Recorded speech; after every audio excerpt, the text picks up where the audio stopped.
বাবার বাড়ি মানে রসের হাঁড়ি, আর আমার কাছে এটাই মনে হয়। যদিও সবাই বলে মামার বাড়ির রসের হাঁড়ি, কিন্তু আমার কাছে মনে হয় বাবার বাড়ির রসের হাঁড়ি।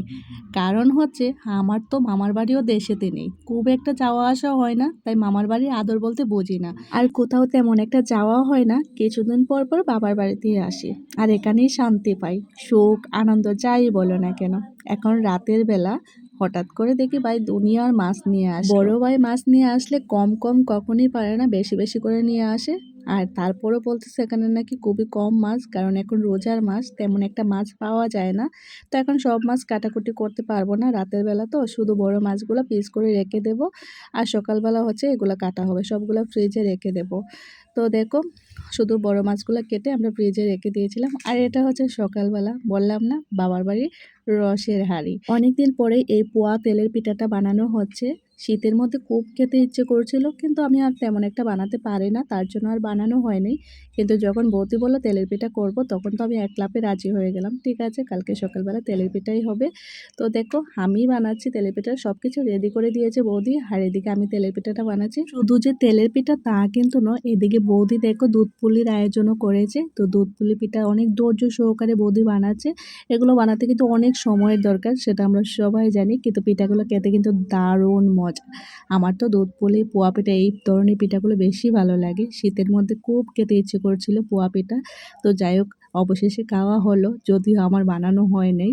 তো যাই হোক, এদিকে হচ্ছে দেখো, মানে পিঠাগুলো কত সুন্দর করে ফুলতেছে। সবগুলা পিঠা এত সুন্দর করে যেভাবেই দিচ্ছি না কেন সেভাবেই ফুলতেছে। যে কোনো পিঠা দেখবেন বানাতে গেলে যদি সুন্দর ঠিকঠাকভাবে হয়, তখন সত্যি অনেক ভালো লাগে পিঠা বানাতে। আর এদিকে ভাই বাইরে দাঁড়িয়ে দাঁড়িয়ে পিঠা দেখতেছে আর গল্প করতেছে। বাবার বাড়িতে আসলে মানে মোটামুটি অনেক ধরনের পিঠাপুলি করা হয়। তো বৌদিও একা একা পারে না, যখন আমি আসি তখন দুজনে মিলেই পিঠাগুলা বানানো হয়। তো দেখো, এক এক করে মানে সবগুলা পিঠা বানাচ্ছি, আর একটু সময় লাগে পিঠাগুলো বানাতে, একটু একটা করে হয়। মানে একসাথে 4-5টা হইলে কিন্তু হয়ে যেত, তো একটা একটা করে হচ্ছে। এদিকে বেড়ার ফাঁকে দিয়ে বাইকে একটা গরম গরম পিঠা দিয়ে দিলাম, মানে পরে দিব। তো গরম গরম পিঠা একটা খাক, অনেকক্ষণ ধরে দাঁড়িয়ে আছে সেই শুরু থেকে। আর এদিকে আমার পুচকুকে দিলাম 2টা পিঠা। পুচকু তো একদম মানে কি খুশি, 2টা পিঠা নিয়ে দেখো দৌড়ো দৌড়ো চলে যাচ্ছে, মানে আমাদের পরিবারের সব থেকে ছোট সদস্য। তো যাই হোক, আর রান্নাবান্না দেখানো হয় নাই। দুপুরবেলা কী কী রান্না হয়েছে সেটা দেখিয়ে দিই। এই যে মাছ এনেছিল বাইম গুতুম, ওইগুলার ভাজি করেছিল আলু দিয়ে। আর এদিকে সবজি, মাংস রান্না করেছে। আর এটা হচ্ছে একটা চাটনি, সবথেকে পছন্দের একটা চাটনি আমার। এটার মধ্যে কিন্তু অনেক কিছু দিতে হয়, যেমন টমেটো, বড়ই, আলু বকরা, তেঁতুল, চালতা, মানে সব কিছু দিয়ে এই চাটনিটা বানানো হয়। তো ভীষণ মজার হয়েছিল ওই দিন। তো যাই হোক, দুপুরে খাওয়া দাওয়া করে একটু বিকেলবেলা রুমে বসলাম। আর এটা আমার ছোটো ভাইয়ের রুম, দেখো মানে জানালা দিয়ে এত বাতাস আসতেছে, মানে ফ্যানের আর কোনো দরকার নেই, বাইরের বাতাস এত সুন্দর জানালা দিয়ে। আর আমাদের মানে আমার ছোটো ভাইয়ের রুম থেকে পরে হচ্ছে মাঠ, একদম মানে জমিন আর কি, সেখানে প্রচুর বাতাস। কারেন্ট গেলে গো কোনো সমস্যা হয় না, এত বাতাস থাকে।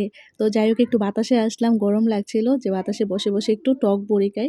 তো দেখো বাচ্চারাও আসছে বড়ি খেতে, মানে সবাই বড়ি খাবে জাল জাল করে। এই যে পুস্কোটা ছোটটা, ওইটা পর্যন্ত জাল বড়ি খাচ্ছিল, মানে মরিচ দিয়ে দিয়ে। পরে অবশ্য অনেক কান্না করছিল। তো যাই হোক, এটা হচ্ছে বিকেলবেলা, মানে বিকেলবেলা আমাদের বাড়িতে, বাবার বাড়িতে সবসময় মুড়ি মাখানো হয়, সেটা চানাচুর হোক আর ভুট্টোই হোক, মানে কিছু না কিছু দিয়ে হচ্ছে মুড়ি মাখাবে, আর সেটা হচ্ছে চা দিয়ে আমরা সবাই বসে একসাথে খাবো। মানে এটা আমার বাবার বাড়িতে সবসময় হয়। তো আজকে এ পর্যন্ত, সবাই ভালো থাকবেন, সুস্থ থাকবেন, টাটা।